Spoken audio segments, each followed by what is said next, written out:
This time the topic is Cybersecurity Product Certification, Insight, Challenges and Way Forward. So for this panel, I will give the floor directly to Iro. It's our certification and standardization lead. And yep, the floor is yours. Thank you very much. Thank you, Antonio. Hello, everybody. Good afternoon. I really do hope you got to enjoy your lunch break and also take advantage of the lobby area and converse with other people. Although it's a virtual event, I hope you managed to network a little bit. I would like to welcome you on this panel regarding cybersecurity product certification. We're going to talk about a little bit to have the insights of four very good colleagues from the industry and the academia, and they are going to discuss and give us their opinions regarding the insight, challenges, and ways forward in this area. So I will not keep you much longer. So the first speaker would be Roberto. Roberto is a senior policy manager at the European Cybersecurity Organization, and he coordinates activities of working groups looking at certification. So he's going to provide us some feedback from that perspective in policy and developments that are being at this point in cybersecurity certification. Roberto, the floor is yours. Thank you very much. Thank you so much, Iro, for the kind introduction. Good afternoon, everyone. So it's a pleasure to be here. I'll try to share my screen, just a couple of slides, merely to facilitate a little bit the discussion. I hope that you can see my screen at the moment. So what I'm going to present is just some activities that we are doing in an ECSO working group. One, indeed, dealing with standardization, certification, supply chain management. Just a quick note, I think that most of you know what is ECSO, the European Cybersecurity Organization, but just as a quick recap, so ECSO was the counterpart of the European Commission for implementing the public-private partnership in cybersecurity. And still we continue the discussion with the European Commission, in particular with respect to the European Cybersecurity Competence Center and all the different activities spanning also linked to the industrial policy. So the goal is overall to coordinate the development of the European cybersecurity ecosystem, supporting all the activities, the work program of the European Commission, that also the one for 2022 was just published yesterday, with all the different activities, and in particular also to contribute to the advancement of European digital sovereignty and strategic autonomy. So the ultimate objective it's clearly to achieve cyber resilient digital Europe, and I would say that one key aspect is the establishment of trusted and resilient supply chain. So cybersecurity certification could be one of the ways, for instance, to address this issue linked to ensure that we can rely on a trusted and resilient supply chain. Why? Because we could have on one hand, we it could help fostering a spirit to increase the cybersecurity posture of different organizations on one hand. On the other hand, also, this could be a way to have a third party assessing also certain products. I'll just go a little bit more in detail with respect to the activities that we do in the ECSO Working Group 1, and then link to the question that Iro has indicated at the beginning with respect to cybersecurity certification. So our objective is to facilitate, to support the rollout of the future cybersecurity certification schemes. And we know at the moment that there are 3 requests that have been done by the European Commission. One, it's about the UCC, the European-based common criteria cybersecurity certification, about the cloud services, and then also there is a last one linked to the 5G. But also it is linked to the activities on standardization, because one of the key aspects is also to rely on standards that are agreed by community and then are shared and then can provide, you know, like a way to rely on something that is agreed and solid. And clearly also we focus on the different legislative recommendations. So if you look at the Cybersecurity Act, so it has clearly also interlinks with the certification is interlinks also with all other horizontal legislation. If you look at radio equipment directives, for instance, but also the NIS revision and so on, when there is also a link with respect to the certification. So overall, there is quite a lot to do in Europe, and then so ECSO poses itself not to work on cybersecurity certification schemes or standards, but to interlink with the different communities and work more on the approaches and methodologies. So with respect to that, we have two specific strands. One is about connect and components, another one about systems. If you look at the activities that we have done so far, and then I think that the scope of the panel today is to focus on the ICT products. So I would like to just to mention a couple of things that are linked in particular to a document that is the ECSO composition, product composition document that we published last year, November 2020, that it provides some specific guidelines to facilitate the certification, reusing evidence on components that will be integrated into products. So nowadays we are also, if you look, for instance, at the Cybersecurity Act, and then what is indicated with respect to the, on one hand, the management of the vulnerabilities in patches, and also on the monitoring of the compliance. So clearly now the challenge stands with respect to the operational aspects, and these are issues that we are discussing nowadays in a follow-up version. So moving from specific guidelines to understanding the risk, and then manage how the risk could be managed, but also linked with respect to all the operational challenges that we have to deal with. At the same time, so we have we have approved a new document related to system certification and then consideration. What I would like to stress here is that ECSO is working in cooperation with different stakeholders. So clearly, we are a member of the stakeholder cybersecurity group that is created under the Cybersecurity Act.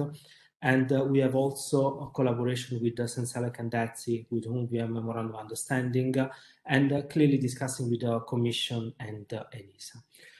What is important, and for me the key message here is that all the activities that we are doing are meant to be in collaboration with all the different stakeholders, because we need to have, on one hand, a close collaboration between the manufacturers, the evaluators, and the end user, that needs to be part and integrated into the same dialogue. But also, at the same time, it's important to have a dialogue with all the different institutions. Why? Because cybersecurity certification has clear impact also for what concerns the market. So it's very close to the market. That is an important instrument that we need to take in consideration. For what we've seen so far, so there is clearly a strong interest into certification. So we will look forward for the first clearly implementing act of the UCC scheme that is currently under preparation, and that will set, let's say, the ground for what will happen after the first European cybersecurity certification schemes will be available. From standardization, so there is an important consideration in ECSO. We have a document that it needs to be updated now, but clearly because we have new standards coming in particular when we look at IoT, there is an interest also with respect to artificial intelligence and also new upcoming standards in addressing all the different aspects. So clearly, so we have this state-of-the-art syllabus that it needs to be gathered together all the different standards, and it is important to ensure that there is a clear synchronization between what it needs to be, let's say, the new cybersecurity certification schemes, but also the standards that needs to be available in support on definition of requirements, but also evaluation and so on. As I mentioned before, it's is one key aspect to rely on also on standards. And I think that I will close here and then also leave some time for questions later. Thank you very much. Thank you very much, Roberto. Thank you very much for this very interesting presentation and the efforts that are being implemented by ECSO on the subject of certification. I really like the fact that you mentioned that certification and standardization are actually interlinked. The one really needs the other in order to be able to function correctly and achieve their goals. We are going. I think we're going to gather all the questions at the end. So for the time being, I will then pass the floor to Nineta. Since we are taking, Roberto already mentioned that there is a link between also supply chain. So Nineta is going to provide us with this link between cybersecurity certification and the supply chain and how it is affected. Just a few words on Nineta. A lot of people may already know her. She's a cybersecurity professor with experience that is over 25 years. She has been active in many different positions, amongst which was as a policy officer in the European Commission for the DG Connect H1 unit. And she is also involved in many European projects. And she's going to present that from that point of view. Thank you very much, Nineta. Yours.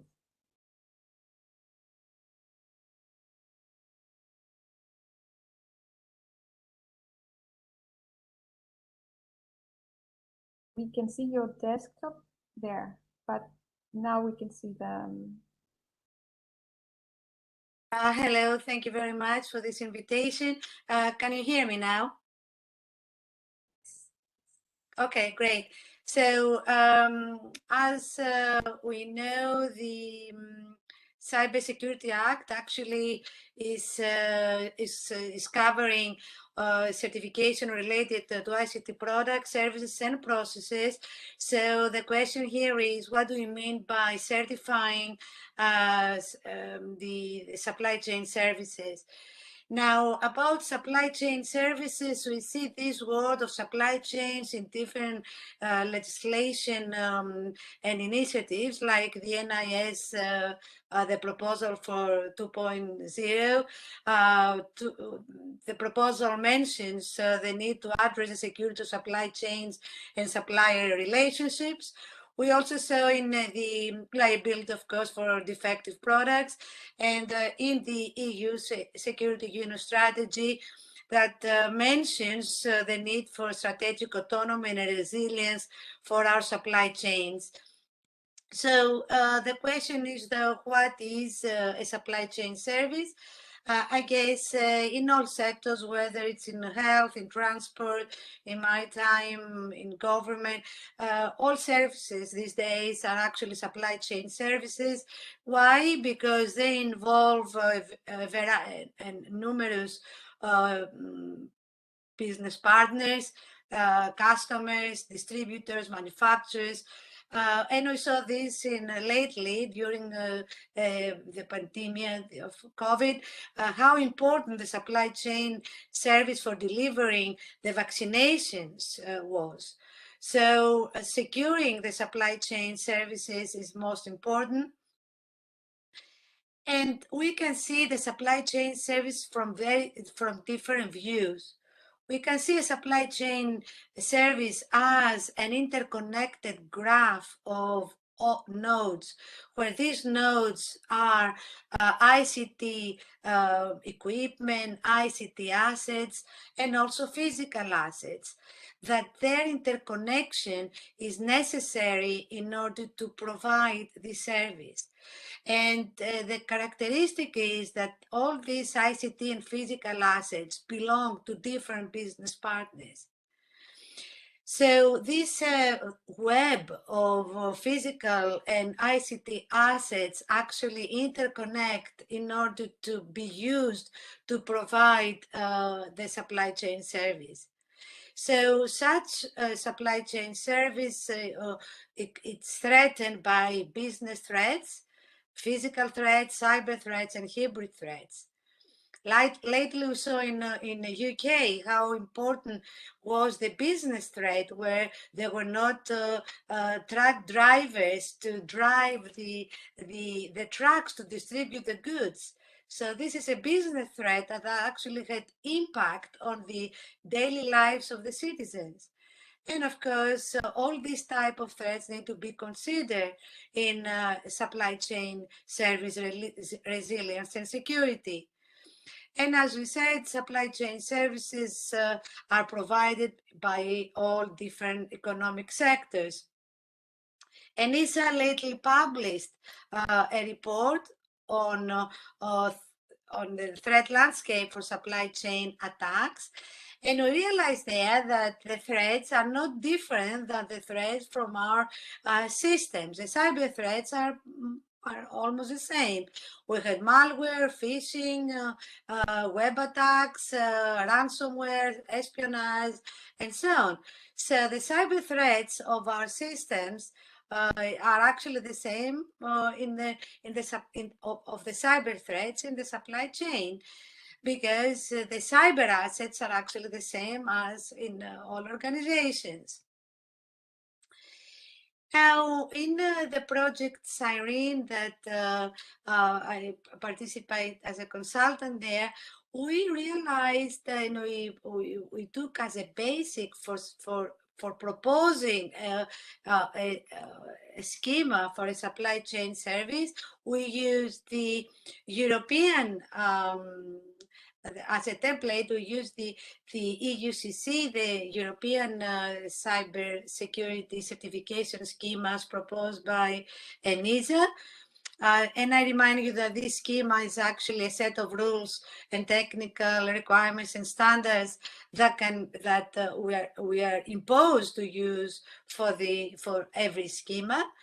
So in the Cyrene project, we use this EUCC as a template, and also we use the certification schema for cloud service that has been proposed, and using the European schema and the cloud service schema, we made a proposal for a schema for the cybersecurity schema for the supply chain services. Because you can visit our site. Now, one thing that we really, the innovative point here, which we adopted a view for assurance levels of supply chain services, and we connected the assurance level with the NIS characterization of essential services. So we said that, well, assurance level will be basic for a supply chain, that the supply chain provider actually belongs and offers an essential or important services. And so mapping how essential the services and the provider of the services are, we connected with the assurance level. So, and according to the assurance level of the supply chain service, so he said for basic assurance level supply chain services, the certificates may provided by a commercial assessor that applies the evaluation process, assess the conformity, uses the supply chain certification schema for assurance level basic supply chain services, and using the various standards like the 2800 series of standard for security of supply chain services and the 2700 series of standards for risk assessment, with the 15408 and 18045 for common criteria and application of common criteria. So this is the simple case where the assurance level is basic. where the assurance level of the supply chain service is substantial or high, then we can use the process as is being described by the European schema, where we have, instead of a simple assessor, we have a conformity assessment body that undertakes this responsibility. And this CAB is supervised by the national certification supervisory authorities. And of course, the certificate in this case are official. They need to be approved by ENISA, and finally final approval by the Commission. So we use this schema, this cybersecurity certification schema, when the assurance level of the supply chain is substantial or high.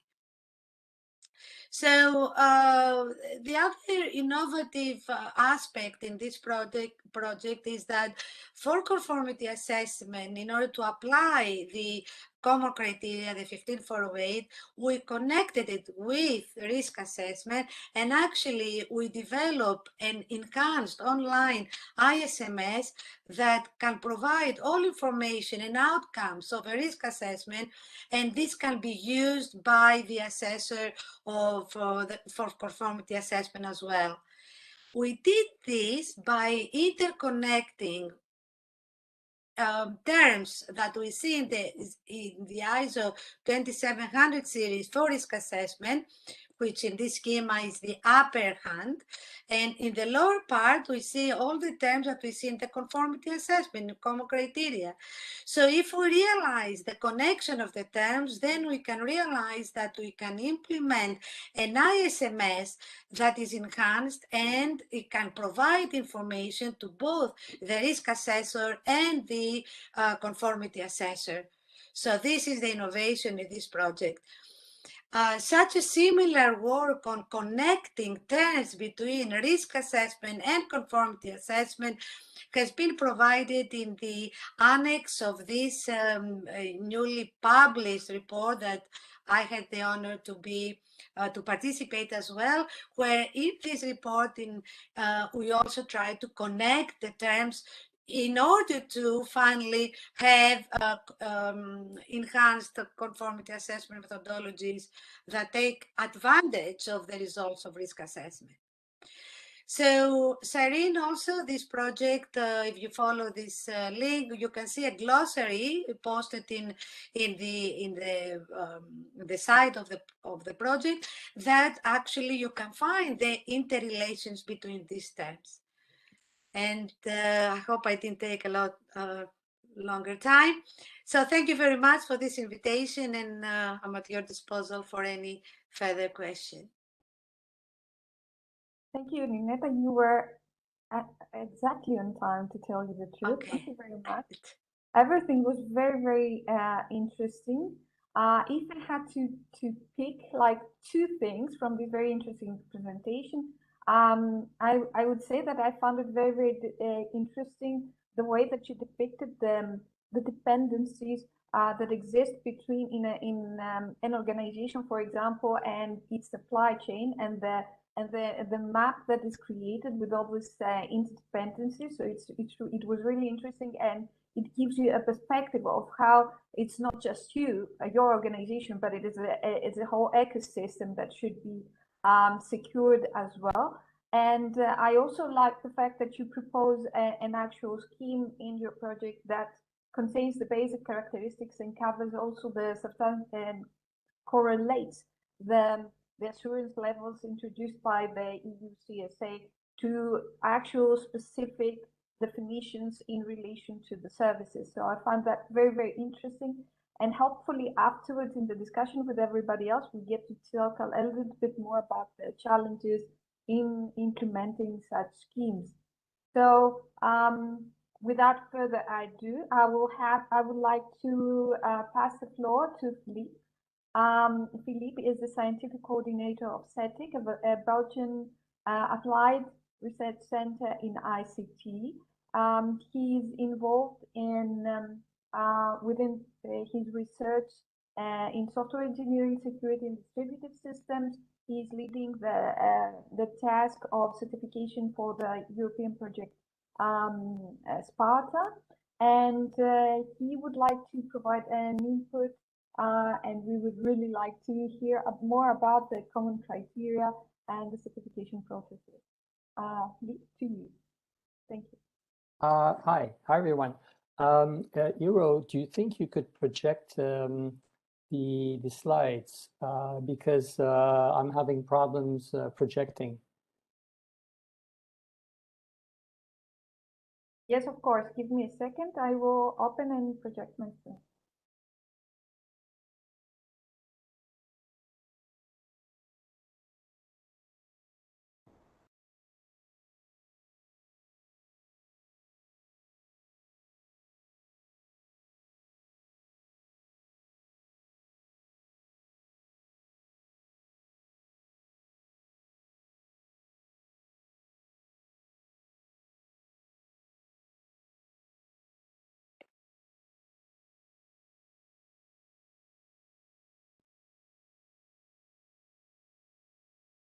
Somebody just verify that you can see.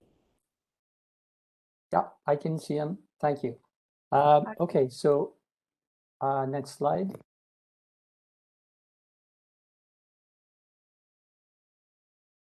Okay, so these are just a few basic facts on common criteria. I'll go really quickly over this. It's for people who don't know much about common criteria. So it's an international standard. So where you can define in different parts. So there's a part that defines the functional requirements, assurance requirements, instructions on how to define a security specification, and an evaluation methodology. And so the basic idea behind common criteria is that a user or a group of users who need a product will define requirements, and these can be generalized requirements for multiple products that you can define in a protection profile. So these users define a protection profile, and multiple product vendors can develop different products that they will certify against this protection profile. So take, for example, a firewall. You can define a single protection profile for a high assurance firewall, for example, and have multiple vendors propose different firewalls for this protection profile. So that's the general idea behind common criteria. So it's really about product certification, and I mean, it's a detailed certification process with different assurance levels that give you more and more confidence in the I would say verification process that has been followed. Next slide.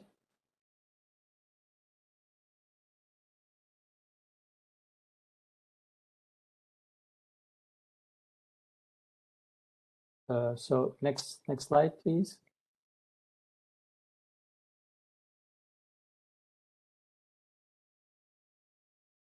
Sorry, there seems to be a little bit of a delay. I have changed the slide. I see slide 3.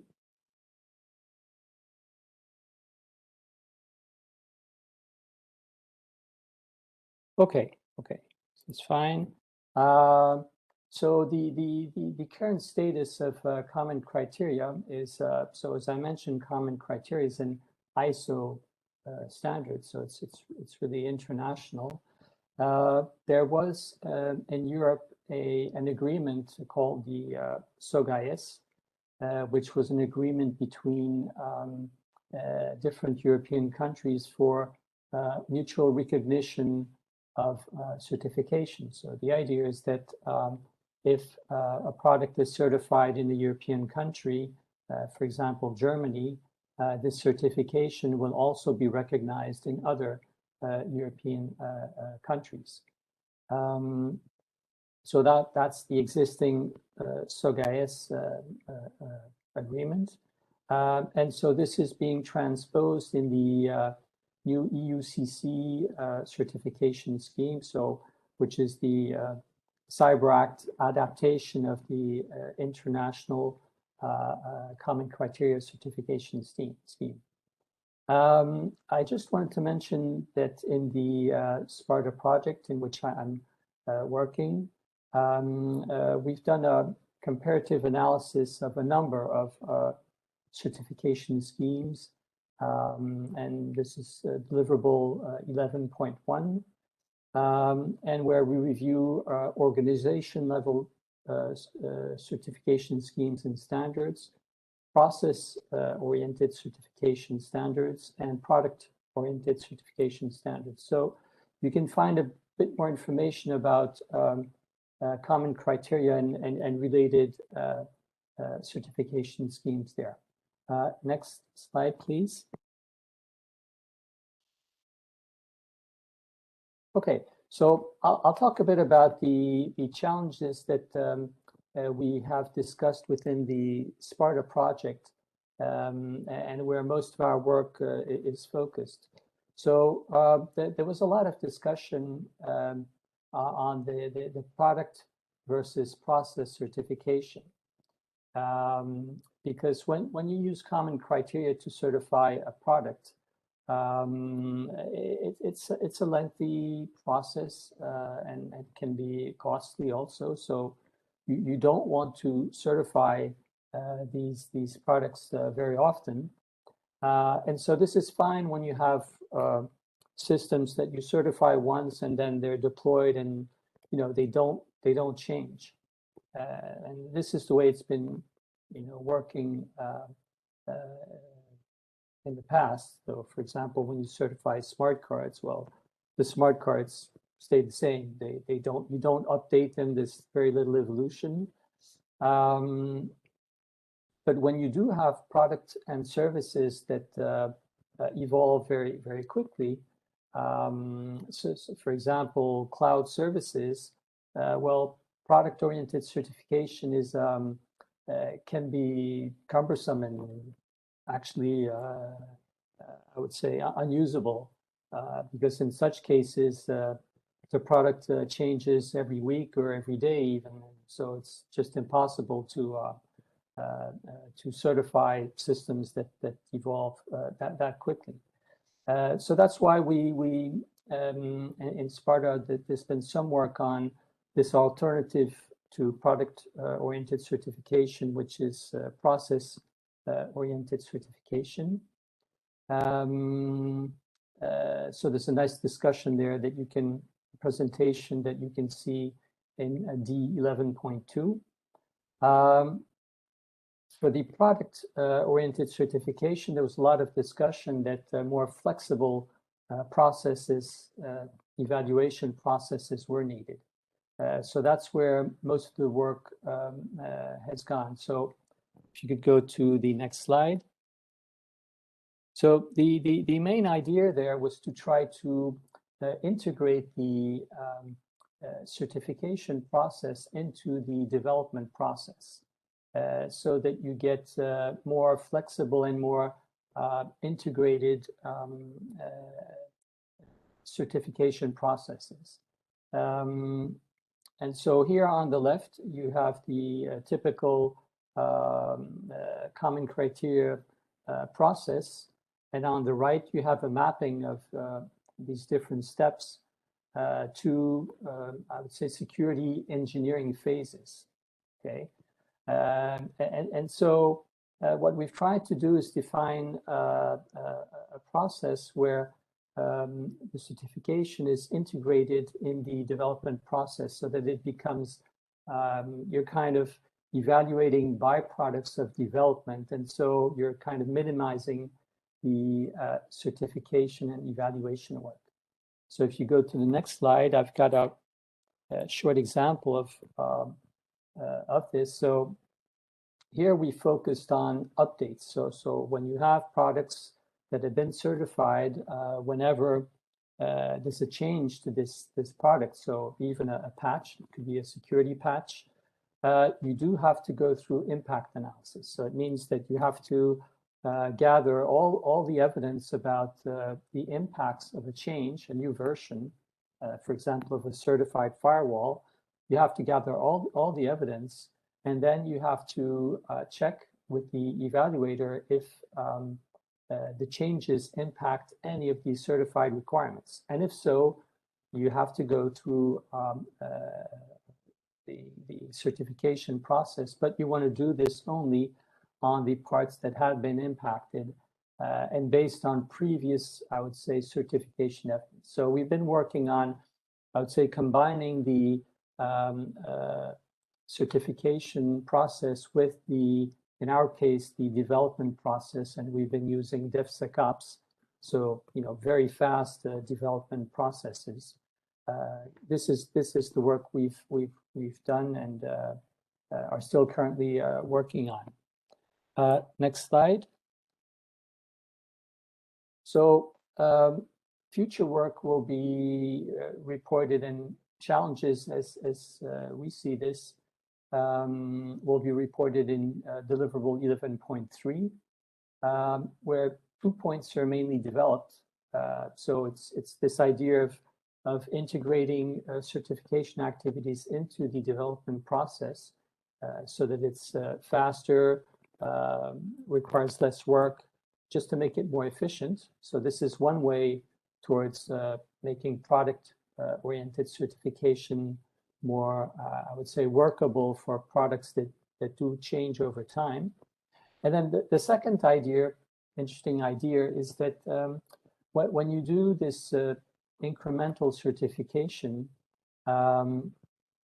you don't want to be tied to a specific evaluation facility. So for example, the initial product is certified in Germany, and then in France, you want to make an update of this, but you want to do the incremental certification in France, not have to go back to the German evaluation facility. And so this could be done if, I would say, certification evidence is collected and shared between evaluation facilities, which would require all these evaluation facilities to work together and to share information so that product owners could certify their product, do the incremental certification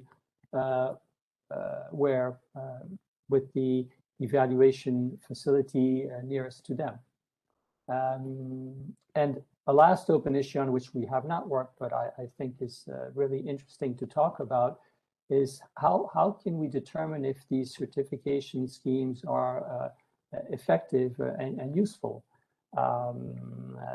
Is this work a lot of work? Is it really worth the investment or not? And how could you measure that? Do we have any metrics? And what data would you need to collect to determine if a certification scheme is worth it or not? And I think this could be useful in this discussion between product-oriented certification versus process-oriented certification, which is much more lightweight, at least for products that change very frequently. Thank you for your attention, and I'll be happy to answer questions later. Thank you very much, Philippe. Very, very interesting presentation. I will stop sharing the presentation now. Very interesting. Again, just a couple of points, although all the presentation was very interesting. Thank you very much for introducing what common criteria is, because I'm not sure that everybody from the audience could have known. So it's a very, very interesting input, because it's on the basis of everything that we discussed today. I really like the fact that you are talking about a more flexible way of doing product certification from a process perspective and integrating it to the development process. It's really interesting, because one of the problems is the fact that what you mentioned also, what happens when you have an update of an ICT project and that is certified. I do recall one client of mine saying that, we don't want to touch such products that are certified, because we are really afraid of the process. It takes too long and you never know how it's going to go. And it was really interesting hearing you saying that, and as an opportunity for improvement of the schemes. I would then go to Hendrik. Hendrik is the head of the IoT lab of the company TIF Trust IT, a daughter company of the TIF Austria group. And he is going to share with us his expertise and his practical experience on IoT security and certification from a lab certification perspective. So thank you very much, Hendrik. The floor is yours. Thank you very much. I hope you see my screen and the presentation. Yes. Great. Okay, yeah. I'm not talking as a working group or any other European official evaluation group or something like that, but only as a company where we do IoT certifications and other certifications. Just as TÜV Trust IT, we do a lot of IT security work in ISMS, IDaaS, cloud security, GDPR, and so on. And all this information comes together when we focusing our world or our view on the IoT devices, because we found the problem even 4 years ago, but it's still right now in the same place, that if you're a vendor of an IoT product, then you have a lot of different questions to resolve if you're talking about security. So the first question which I get always from my vendors or from everyone basically is the question, what exactly is IoT? That's a really interesting and complicated question to ask and also to answer, because in the end, IoT can be everything in a broadest sense, because our smartphones, our laptops can be IoT devices, but also our printers, and coming down to the things where we mostly think about IoT, devices for our smart home. So devices where you normally connect your refrigerator, your vacuum cleaner, robot, or something else to the internet, and then it uses these connections to communicate with the internet.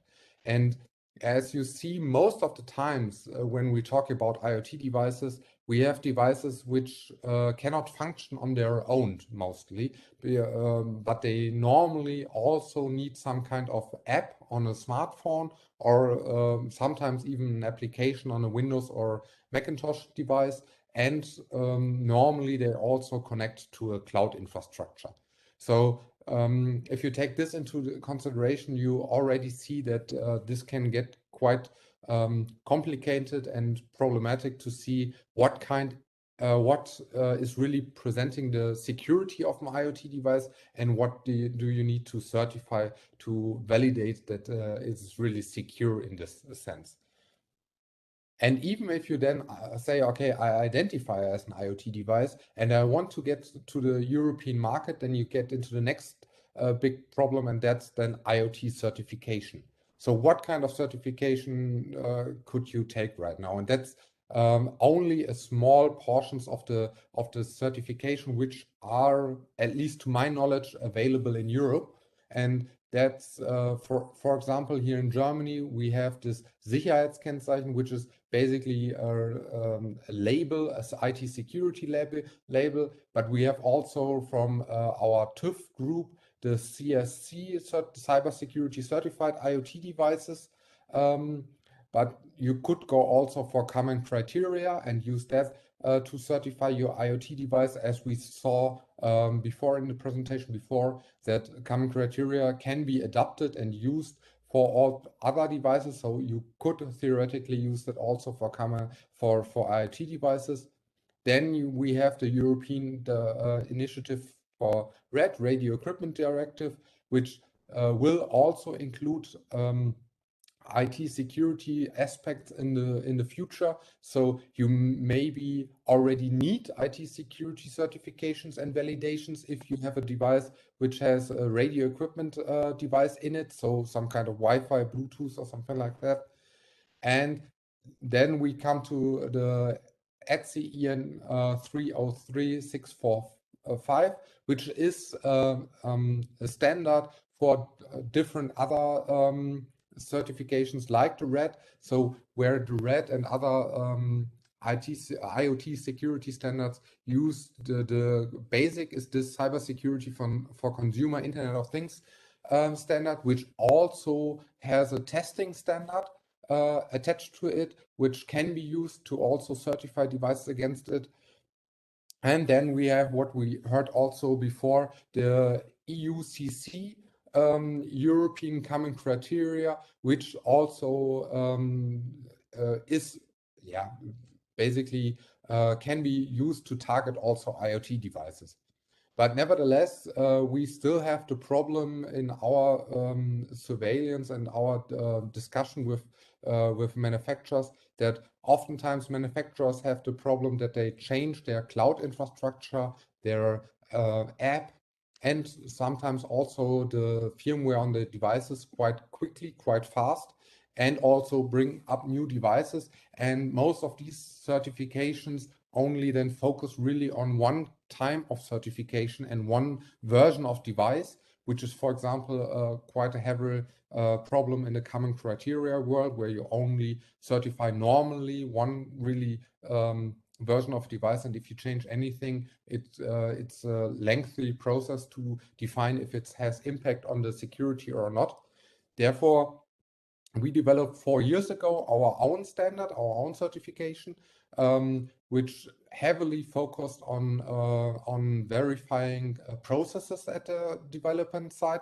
So to go to the developer and saying, okay, we will check your device one time, and in this time we want to also check your process, like your patch management, your vulnerability management, your installation and delivery processes, and so on, to see that the vendor has a really sound and state-of-the-art security process in place, so that we have the assessment and the trust in this vendor that they can also provide secure updates in the future and secure new versions in the future.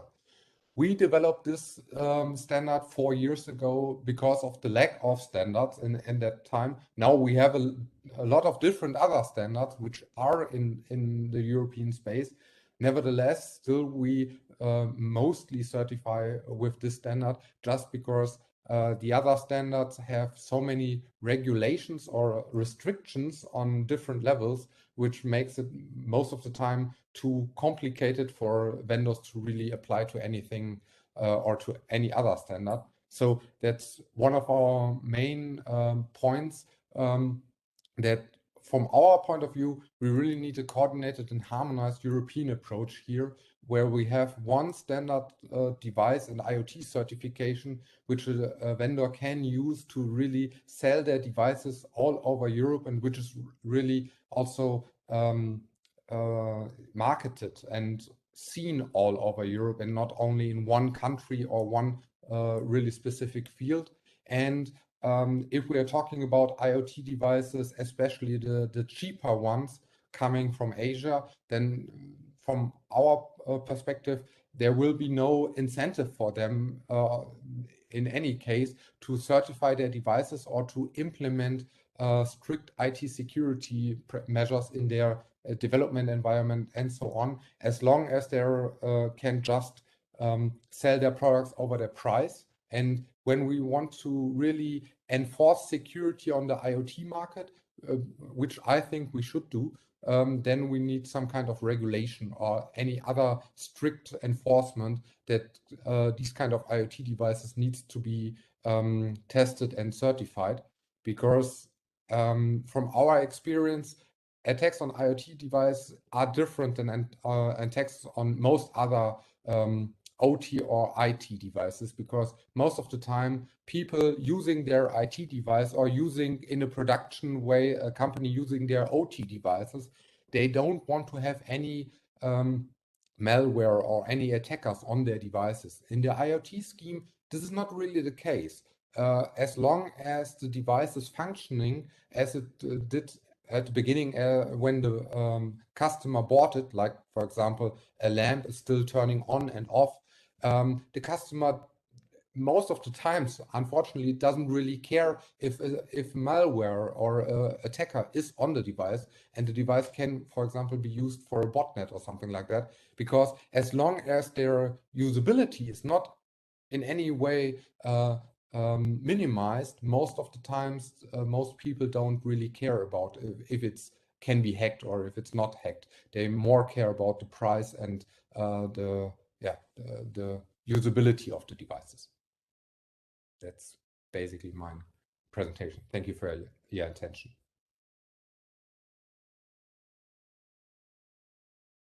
Thank you very much, Hendrik. I'm really happy. Very interesting presentation also in this case.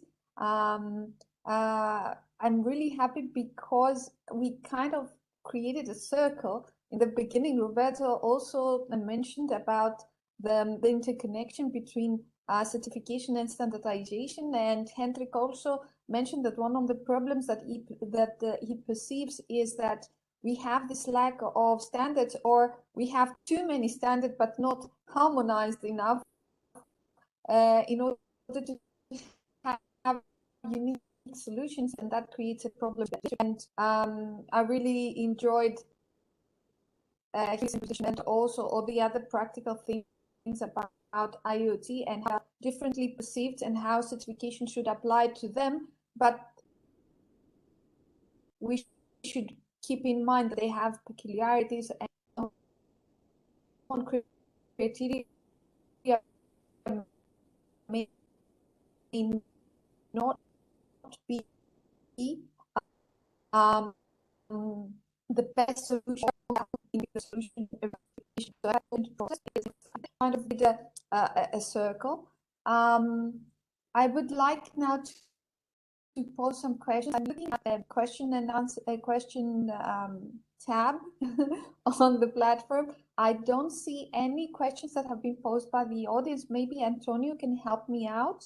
Is there anything on there, or should we proceed with some other questions that we have collected? No, I think you can proceed. There is no relevant question to the panel. There is other question now. Yep. Okay, great. So the first thing that I would like to ask Roberto, we already heard from Philippe and Hendrik regarding some of the challenges that common criteria and certification of products actually face. Can you provide us also with your own opinion regarding what is the biggest concern or the biggest obstacle that you perceive or perceives regarding cybersecurity certification of products? Okay, thank you for the question. So I'm gonna provide my personal point of view, so rather than ask about that.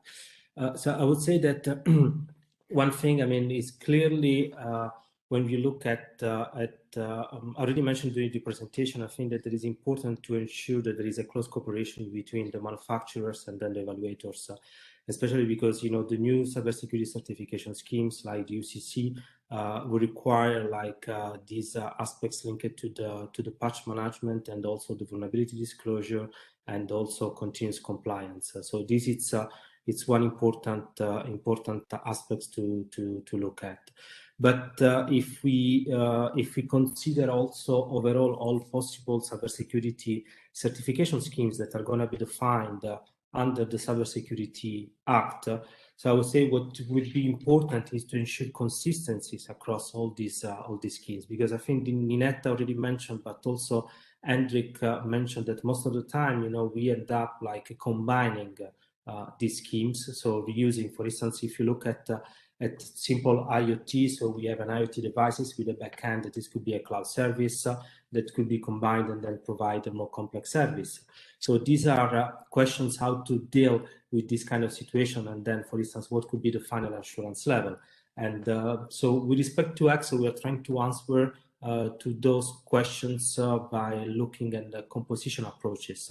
And this is also something that is linked both to Hendrik, but also to what Philippe has mentioned in his presentation, that we need to have, let's say, a continuous evaluation and then add bits and bits, and then see how the product could evolve.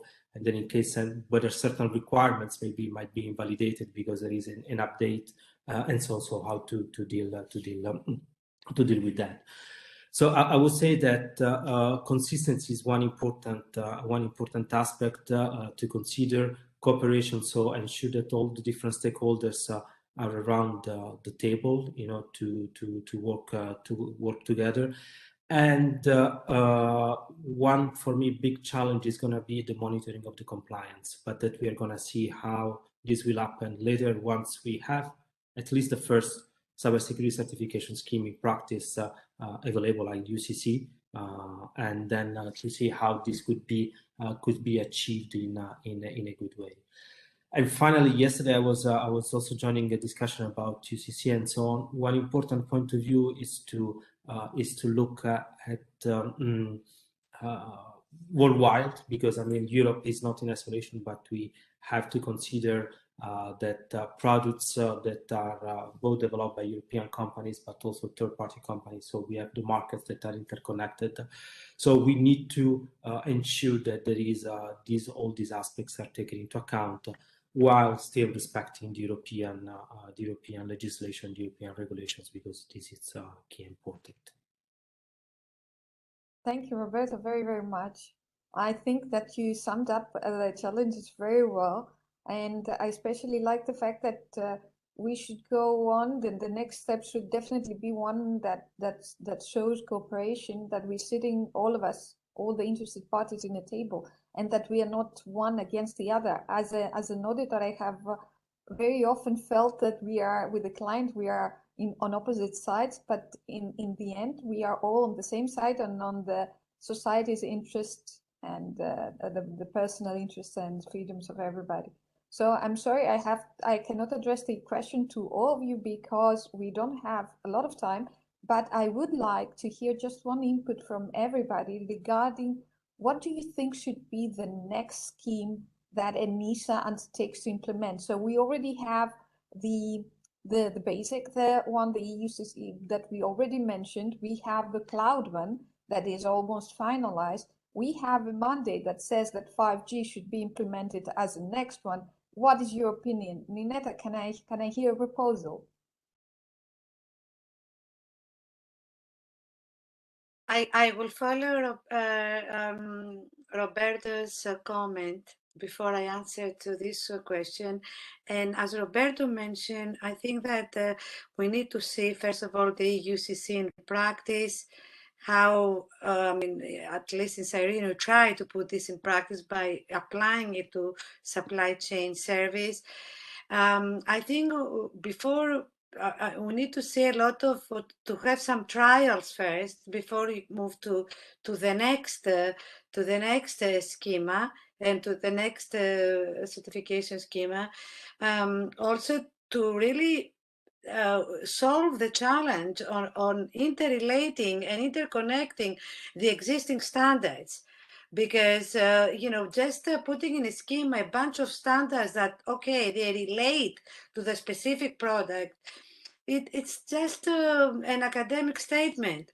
If you want to put this in practice to see at the end how the standards interrelate and how you can achieve a method, a conformity assessment method that with one method you can audit the compliance of all standards that are related to this product, I think we first need to solve such challenges and put standards and conformity assessment methodologies in practice before you think of producing schemas. I understand very well. First we walk and then we run. I get that as a baseline. Okay, Philippe, something to add, and then Hendrik as a last point.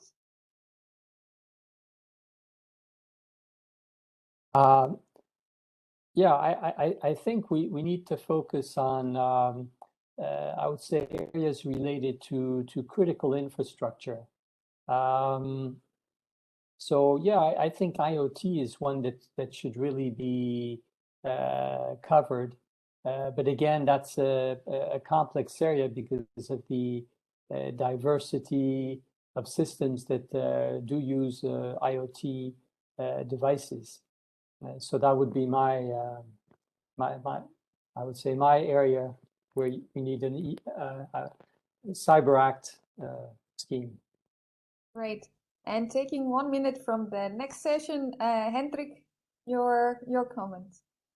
Yeah, it's definitely clearly also IoT, as you saw in my presentation. But on the other hand, I also would like to see a little bit more focus on the OT world. We have their standards in the OT world, but nevertheless, there are huge ransomware attacks and huge problems in the OT environment, which is normally not so clearly assessed or addressed as we have in the IoT and in the normal product world, like smart cards and so on. So the besides the IoT world, which is definitely something where I would take my focus on, it's definitely also the OT world with the production environment, which I see under a lot of different attacks.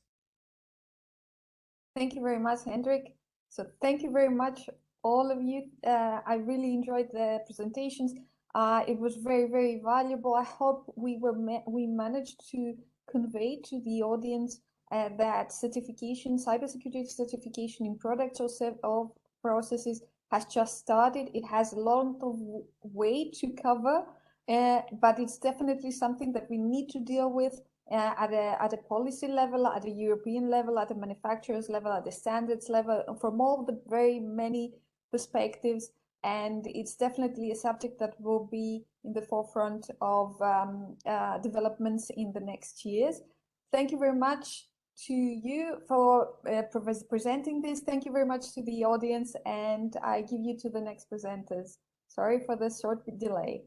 Bye. No worries at all. Thank you very much, Thank you. everybody. Thank you. Thank you. Thank you. Okay, so the next session is going to be a demo, collaborative KYC.